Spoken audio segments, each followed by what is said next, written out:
News live കൊച്ചിയിലേക്ക് സ്വാഗതം. ഈ വാർത്തകൾ നിങ്ങൾക്കായി അവതരിപ്പിക്കുന്നത് Leotech solar solutions powered by mile food stuffs Mookkannoor, Grazia tours and travels near Cochin airport and Cochin Kalabhavan Angamaly franchise. Karnataka മുഖ്യമന്ത്രിയായി ഡി കെ ശിവകുമാർ ഇന്ന് സത്യപ്രതിജ്ഞ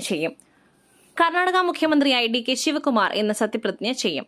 വൈകിട്ട് 4:05 ലോക് ഭവനിൽ നടക്കുന്ന ചടങ്ങിൽ രാഹുൽ ഗാന്ധി, മല്ലികാർജ്ജുൻ ഖാർഗെ, കേരള മുഖ്യമന്ത്രി വി ഡി സതീശൻ, തെലങ്കാന മുഖ്യമന്ത്രി രേവന്ത് റെഡ്ഡി, ഹിമാചൽ പ്രദേശ് മുഖ്യമന്ത്രി സുഖീന്ദർ സിംഗ് സുഖു ഉൾപ്പെടെ കോൺഗ്രസിന്റെ പ്രമുഖ നേതാക്കളും പങ്കെടുക്കും. ED ഉദ്യോഗസ്ഥരെ ആക്രമിച്ച കേസ് പ്രത്യേക സംഘം അന്വേഷിക്കും. സംഘത്തിൽ 30ഓളം പോലീസുകാർ. പ്രതിപക്ഷ നേതാവ് പിണറായി വിജയന്റെ മകൾ വീണ വിജയന്റെ വീട്ടിലെ റെയ്ഡിനിടെ ED ഉദ്യോഗസ്ഥരെ ആക്രമിച്ച കേസ് പ്രത്യേക സംഘം അന്വേഷിക്കും. കന്റോൺമെന്റ് ACPയുടെ നേതൃത്വത്തിലുള്ള പ്രത്യേക സംഘത്തിൽ 30ഓളം പോലീസ് ഉദ്യോഗസ്ഥരാണ് ഉള്ളത്. 4 SHOമാരെയും സംഘത്തിൽ ഉൾപ്പെടുത്തിയിട്ടുണ്ട്. കുറ്റപത്രം ഉൾപ്പെടെ വേഗത്തിലാക്കുവാനാണ് പ്രത്യേക അന്വേഷണ സംഘത്തിന്റെ നീക്കം. സംസ്ഥാനത്ത് മഴ ശക്തമാകും. 4 ജില്ലകളിൽ ഓറഞ്ച് അലർട്ട്. സംസ്ഥാനത്ത് മഴ ശക്തമാകുന്നു. മണിക്കൂറുകൾക്കുള്ളിൽ കേരളത്തിൽ കാലവർഷം എത്തിയേക്കാമെന്ന് കേന്ദ്ര കാലാവസ്ഥാ വകുപ്പ് അറിയിച്ചു. പടിഞ്ഞാറൻ കാറ്റ് ശക്തി പ്രാപിച്ചതോടെ കേരളം, തമിഴ്നാട് അടക്കം വിവിധ മേഖലകളിലേക്ക് കാലവർഷം വ്യാപിക്കാനാണ് സാധ്യത. 4 ജില്ലകളിൽ ഓറഞ്ച് അലർട്ടുണ്ട്. ആലപ്പുഴ, കോട്ടയം, എറണാകുളം, തൃശൂർ ജില്ലകളിൽ അതിശക്തമായ മഴയാകും ലഭിക്കുക. 10 ജില്ലകളിൽ യെല്ലോ അലർട്ടും നിലവിലുണ്ട്. മെഡിക്കൽ കോളേജ് പ്രിൻസിപ്പൽമാരുടെ സ്ഥലംമാറ്റ ഉത്തരവ് മരവിപ്പിച്ച് അഡ്മിനിസ്ട്രേറ്റീവ് ട്രൈബ്യൂണൽ. ഇടപെടൽ 2 പ്രിൻസിപ്പൽമാർ നൽകിയ പരാതിയിൽ. സംസ്ഥാനത്തെ മെഡിക്കൽ കോളേജ് പ്രിൻസിപ്പൽമാരുടെ സ്ഥലംമാറ്റ ഉത്തരവ് മരവിപ്പിച്ച് കേരള അഡ്മിനിസ്ട്രേറ്റീവ് ട്രൈബ്യൂണൽ. 2 പ്രിൻസിപ്പൽമാർ നൽകിയ പരാതിയെ തുടർന്നാണ് ഇടപെടൽ.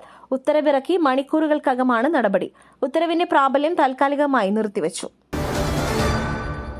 തലസ്ഥാനത്തെ വെള്ളക്കെട്ട് പരിഹാരം കാണുവാൻ പുതിയ മാസ്റ്റർ പ്ലാനുമായി സർക്കാർ. തലസ്ഥാനത്തെ വെള്ളക്കെട്ടിന് പരിഹാരം കാണുവാൻ മാസ്റ്റർ പ്ലാനുമായി സർക്കാർ. ജലസേചന വകുപ്പിന് കീഴിലുള്ള തോടുകളുടെ മാലിന്യം നീക്കി നീരൊഴുക്ക് സുഗമമാക്കും. റെയിൽവേയുടെ മേഖലയിലുള്ള മാലിന്യം നീക്കുവാൻ ചീഫ് സെക്രട്ടറി ചർച്ച നടത്തും. ജലവിഭവ വകുപ്പ് മന്ത്രി വിളിച്ച ഉന്നതതല യോഗത്തിലാണ് തീരുമാനം. ആരോഗ്യ കുടുംബക്ഷേമ ദേവസ്വം വകുപ്പ് മന്ത്രി കെ മുരളീധരൻ, ഗതാഗത വകുപ്പ് മന്ത്രി CP ജോൺ എന്നിവരും യോഗത്തിൽ പങ്കെടുത്തു.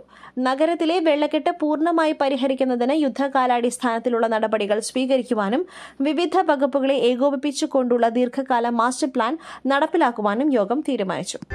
പുട്ടു രുചികരമാവണമെങ്കിൽ മയിലിന്റെ പുട്ടുപൊടി തന്നെ വേണം. അതിന് ചെമ്പാപ്പുട്ടാണെങ്കിലും അങ്ങനെ തന്നെ. മയിൽ റൈസ് ആൻഡ് ഫുഡ് പ്രൊഡക്ട്സ്, ശ്രേഷ്ഠം സമ്പുഷ്ടം. സിദ്ധരാമയ്യയ്ക്ക് പുതിയ പദവി. കോൺഗ്രസ് പ്രവർത്തക സമിതി അംഗമായി നിയമിച്ചു. കർണാടക മുൻ മുഖ്യമന്ത്രി സിദ്ധരാമയ്യയെ കോൺഗ്രസ് പ്രവർത്തക സമിതി അംഗമായി നിയമിച്ചു.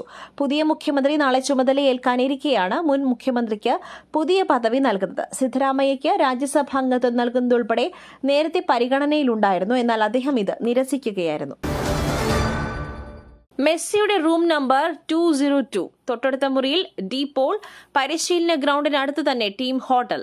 വീഡിയോ പുറത്ത്. നിലവിലെ ചാമ്പ്യന്മാരായ അർജന്റീനയുടെ ലോകകപ്പ് ഒരുക്കങ്ങൾക്ക് തുടക്കം. അമേരിക്കയിലെ Kansas സിറ്റിയിലാണ് Messi പടയുടെ base camp.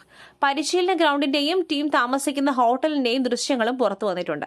Kansas സിറ്റിയിലെ സ്പോർട്ടിംഗ് KC പെർമോൺസ് സെന്ററിലാണ് നിലവിലെ ചാമ്പ്യന്മാരുടെ ലോകകപ്പ് ഒരുക്കം. നായകൻ ലിയണൽ മെസ്സി കൂടി സ്ക്വാഡിനൊപ്പം ചേർന്നതോടെ ആവേശം വാനോളമാണ്. മറ്റൊരു വാർത്തയുമായി കണ്ടുമുട്ടുന്നതുവരെ നന്ദി, നമസ്കാരം.